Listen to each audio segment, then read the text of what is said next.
let's now introduce RJ Ochoa from bloggingtheboys.com back to the show. We just spoke to him very short while ago. How's it going, RJ? Doing great, Greg. Great to be with you. Fun times, certainly. Yeah, because the one thing that we talked about more than anything with the Cowboys draft and what they did not accomplish was that wide receiver room. But there was a plan, I guess, all along. Yeah, I mean, if you allow yourself to use reverse hindsight, and I don't see why you shouldn't right now, it seems obvious that the Cowboys knew they had a lever to pull. If they didn't, walk away with a receiver, if the right opportunity didn't present itself, and that lever was George Pickens. And again, it's hard to fully equate things, but one of the people that you and I talked a lot about the last time we spoke was Savon Ravel, the Cowboys' third-round draft pick out of East Carolina. If you presume that was kind of the price tag on Pickens, that Pittsburgh really did want a day 2 pick, you're looking at Dallas not having Ravel, or you're looking at Dallas forcing something at that 76th overall pick. Just, when that day began, that second day of the draft, there were a lot of people who, were kind of crossing their fingers that somebody like Luther Burden was going to make it to 44, where Dallas was picking in the second round. But that didn't happen. And so the value just never made sense. And again, you and I talked about this, especially with those top 100 picks. The Cowboys just focused on getting the maximum value that they possibly could. And that left them shy at wide receiver. And on Wednesday, they took care of that. So what's the overall response from the fan base and the media, local media? I think I leaned a little bit more negative than most people, and I caught some flack from that from Cowboys fans. There's been enough that's happened this offseason that they're suddenly willing to defend things that the front office has done again, which ultimately is a nice thing. Right.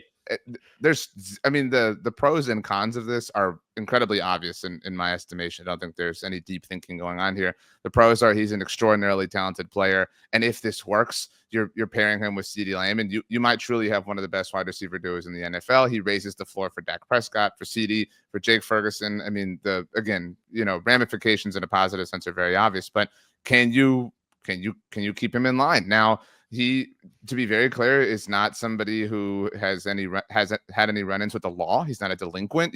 That's important to contextualize. True. He's just been kind of annoying. You know what I mean? Yeah. And that's that's a factor. And there are a lot of pieces of low-hanging fruit on the annoying tree when you play for the Dallas Cowboys. And so, can he avoid those? Several people have in the past, but others haven't. And that ultimately, we're still a couple months out from training camp, obviously, but when you ultimately I think every season can be defined for every team by a matter of 2 to 3 questions, whether X and Y happen. And for Dallas, it's going to be whether or not they can get George Pickens to focus and play ball. And if they can, then, you can totally talk about them in a serious way. What's the contract situation with Pickens? How does that, and the cap, and how does that work for the Cowboys? They can absorb him fine and fully. There's no drama about that, in the here and now. I'd say that's part of the cons in my mind, more from a long-term standpoint. He is a second-round draft pick in 2022, or was, and that means that this is the final year of his rookie deal, and that means he's eligible for a contract extension. And I don't have to tell you that this is not a team that handles that kind of situation well. And so, to be very clear, if I had been the person, in charge of, putting the 2 keys in and turning them and pressing the master buttons, I would not have done this. But okay, you did. So now let's figure out the most logical path forward. And to me, we'll give this man a contract extension right now. Like, you want to go down this rabbit hole? Great. Yeah. Well, let's put on the hazmat suit and let's be ready for this. And so I think it would be a mistake, because they obviously last year dragged out the Dak Prescott and CeeDee Lamb situations. They're currently dragging out the Micah Parsons situation. They're currently not getting ahead of the Deron Bland or Tyler Smith situations. And so you're now adding another variable. We can, maybe this is reaching a teeny tiny bit, but we can sort of, assume or take away that yesterday Micah Parsons got more leverage, specifically because the man who represents George Pickens is David Mulugeta, who is the agent whose name Jerry Jones claimed to not know. And so you've just added another ball in the air, is really where I kind of come down. And you're not a team who can juggle really at all. So I have hesitations and concerns as to whether or not they can handle it, whether they can land this plane. But if they do, I'll be the first person to, go down to the, meat market, buy, 30 pounds of crow and smoke it on my pit boss and serve it up to everybody. That's right. That's the way I like to do it too. Is if there's something that it's like you're hedging your bet, which especially if you're taking a side that you believe in, no question about it. But sometimes when you hedge your bet that way, and like you said, if you have to eat crow, it's actually a good thing because that means something good is happening to the team you're covering. So And I get again, that. I want to be clear. They are a much better football team today. And this Sure. was kind of the lone glaring hole that they had on their roster. You could argue from the beginning of the offseason. And you can argue that the free agency class wasn't really, a strong one at the wide receiver position. I do stand by that if Stephon Diggs had not torn his ACL last year, he would be a Cowboy. I do think the Cowboys would have united him with his brother. I think that was kind of the hope when Houston redid his deal and he had the 1 year remaining a year ago. But the cards just didn't fall that way. And then I think if Ted McMillan had fallen to them at 12, they draft him, and we're not having this conversation. But he didn't. And so in that vein, I applaud them genuinely for being willing to be creative and spontaneous and cunning and daring, because these things are that. And, so many people say things like, oh, well, if the Eagles had executed this trade, we'd all be lauding it. And that's true, because they've earned that benefit of the doubt. Yeah. They have very much proven that they can do Yes. things like this and yield positive returns. I simply have questions whether or not Dallas can do it right now. So was your biggest criticism the fact that you was the locker room? Was it the 3rd round pick, which is a valuable pick that you got to give up, and maybe he doesn't even resign and he's not on the team next year? Now you've given up draft picks for Mingo and Pickens, and maybe they don't work out, and these are valuable picks. What specifically was it that you were most critical about?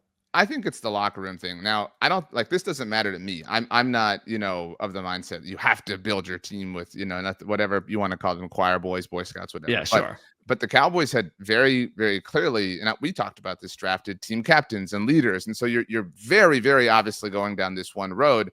And again, I don't want to paint George Pickens in a poor light. Like he has not been in literal trouble. These things are, nuisances. They're just, you don't want them on your football team.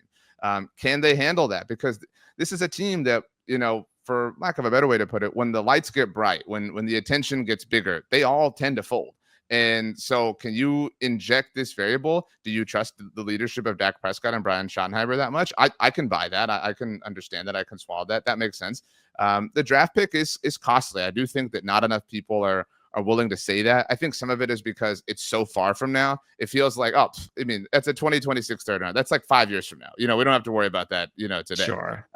But what I will offer is the general counter to that when you bring this up is, oh, well, they're going to get a 3rd or 4th round comp pick if he walks in free agency. Fine, maybe, but that wouldn't be until 2027. And even then, now you're presuming, we all have to presume that they're not going to be active in free agency, like in order to be eligible for that compensatory pick. So, that might happen, but you can't dangle the positive elements of a carrot and not acknowledge the negative ones. It's really where I come down. Before I let you go, since the last time I spoke to you, so was there anybody, as far as any of these college free agents, that you've heard anything? Because I know you didn't have a lot of information at that point. I don't know if there was anything you've heard since then regarding anybody to keep an eye on. And also, are the Cowboys pretty much set with going into the regular season with Joe Milton as their number 2 quarterback? As far as the UDFAs are concerned, I know you talked about Trayshawn Holden yesterday, kind of, dampens that a little bit, just because, I mean, you can, without really stretching, come up with 5 receivers on their team. You've got CD, George Pickens, Jalen Tolbert will make the roster in all certainty. There's no way Jonathan Mingo's not going to make the roster, and Kevontae Turpin. So right now we're at 5. And so does Trayshawn Holden beat out Jalen Brooks, who, granted it's been 2 years, but was a draft pick, Ryan Flournoy, who was a draft pick? I mean, that's a bit of an uphill battle. I would have kind of, put it in the bank that they were going to carry a 6th UDFA receiver, but now that seems a much more difficult proposition outside of some sort of injury situation, obviously. So it's difficult to know who the guy's going to be in terms of undrafted free agency at this point still. Okay. And yeah, I think Joe Milton is the guy. And and that's, I think Joe Milton kind of is somewhat in the George Pickens area of how they've built their roster, in that they are clearly taking some risks because, you know, I think it's a bit of an unfair picture to paint, but Dak has missed time in 4 of his last 5 Yep. years. And so there is an argument to be made, if you have to have a dude play a game or 3 games, that you want the athletic explosiveness that somebody like Joe Milton offers. There's there's that school of thought versus the Cooper Rush school of thought, somebody who knows your system and will just, drive the bus or whatever. But I think they're banking on, hey, if we've got to thread a needle, we're comfortable taking this risk so that we can, play it safe elsewhere, or whatever the case may be. All right. Well, hey, best of luck. I mean, I'm a Michigan fan, so I know a whole lot about Joe Milton and what he brings to the table, and I also know a whole lot of what he doesn't. And hey, I hope he's just improved. I've seen some of the same Joe Milton last year in the preseason and such that I've seen at Michigan, and I've also at both sides. We know the kid's got probably one of the strongest arms in the game. But I don't know if I would trust him. Like you said, maybe a game, maybe he could do that. And he's got the talent to maybe come out and have a good game. But yeah, you don't want to, I don't think you want Joe Milton right now out there for 3, 4, 5 games like Cooper Rush, like you said. But hey, you never know. I obviously wish the best of luck with all these young quarterbacks, because the NFL can use a lot of talent at that position. And I hope that if he does get his chance, he performs well. All right. So what are you working on over at bloggingtheboys.com? We'll have a link in the description, obviously, of this video, so you can check out everything that RJ does at the website. Obviously, the Pickens deal, that's got to be the big news. Yeah.